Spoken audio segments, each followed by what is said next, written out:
Keeping in the White House is a pretty sweet condition.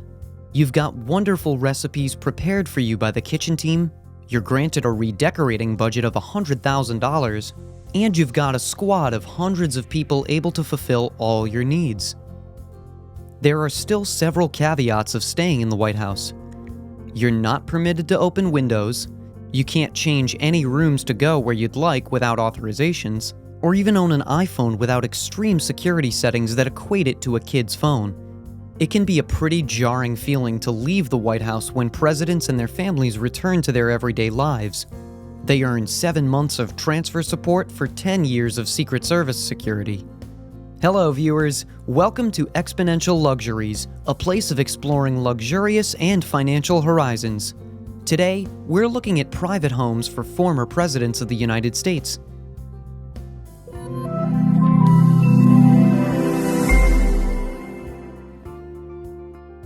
Donald Trump. Donald Trump was the 45th U.S. president. Trump is recognized as the leading luxury real estate developer and is accountable for the world's best portfolio of rental homes. Trump's New York City home is 66 floors high at the top of Trump Tower, his gilded 3-level penthouse, his 7,255-foot skyscraper on Fifth Lane. In the house, Trump himself took up residency, doing business on the 26th floor with the Trump Organization.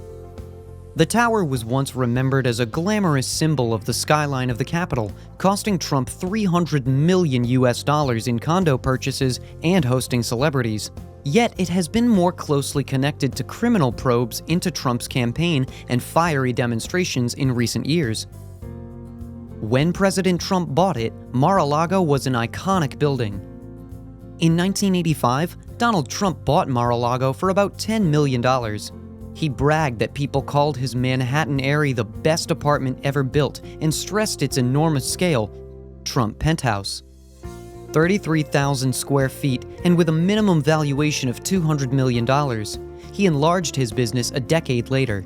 Penthouse, combining pieces into his home with 2 adjoining apartments according to the submissions. President Trump and foreign leaders, including Japanese Prime Minister Shinzo Abe and Chinese President Xi Jinping, used Mar-a-Lago to hold meetings. Trump National Golf Club is a private golf club in Bedminster, New York on Lamington Lane. Jersey, around 40 miles west of New York City, Trump likes this area a lot. Once he wanted to be buried there. 2 18-hole golf courses, both par 72, are part of the club. Tom Fazio constructed the championship course, and the Riverview course was introduced in 1999 when the club was already known as the Lowe's Island Club. Abutting the Potomac River, the Riverview course was originally designed by Arthur Hills. A 50,000 square foot clubhouse, an 82-foot swimming pool, an indoor tennis center, and a fitness center are all part of the club.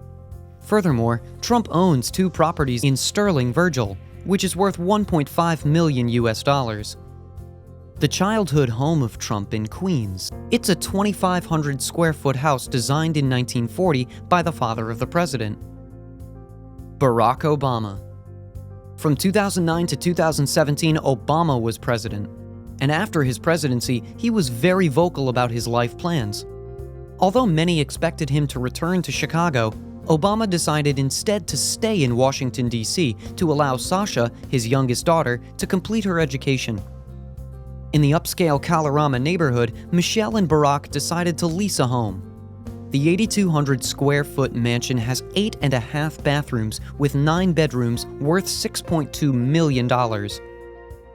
Washington, D.C. includes some of the world's most expensive homes that make a little sense of price, and although the outside of the house has a charming vintage cottage appeal, the inside is the polar opposite of a modern design that is minimalist.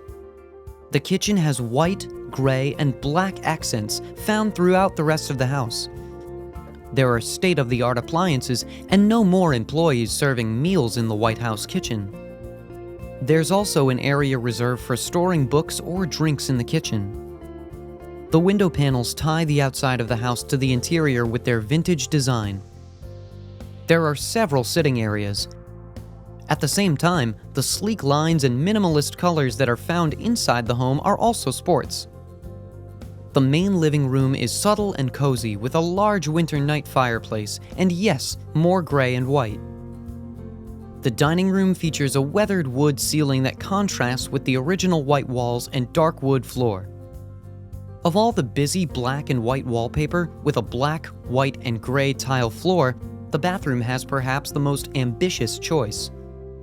There's a living room upstairs that is ideal for curling up and watching movies, and a room that can be used for morning workouts and reading in the morning. There are vintage windows in the master bedroom, and the bedroom feels sleek and minimalist, but outside, you'll find a rather loud walk-in closet. There's a large courtyard and a backyard with plenty of space in the lounge to relax and soak up the sun. George W. Bush. We're looking at 43rd President George's home to W. Bush, Priory Chapel Ranch, which was once called the White House of the West. The ranch is tastefully decorated and appeared in Architectural Digest as the scene of numerous meetings with heads of state.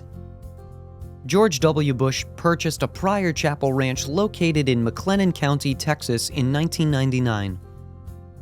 From 2001 to 2009, George W. Bush served as president, receiving some of the highest and lowest approval ratings of any president in history.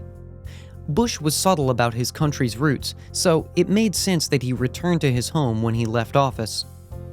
His ranch home, 25 miles west of Waco, was a staple. Visitors to his presidency included Vladimir Putin, King Abdullah of Saudi Arabia, Angela Merkel, Tony Blair, King Juan Carlos of Spain, Israel Prime Minister Ariel Sharon, and several other prominent world leaders. George returned to the ranch after his presidency to rest and relax, and it's easy to see why it was located on 1,600 acres.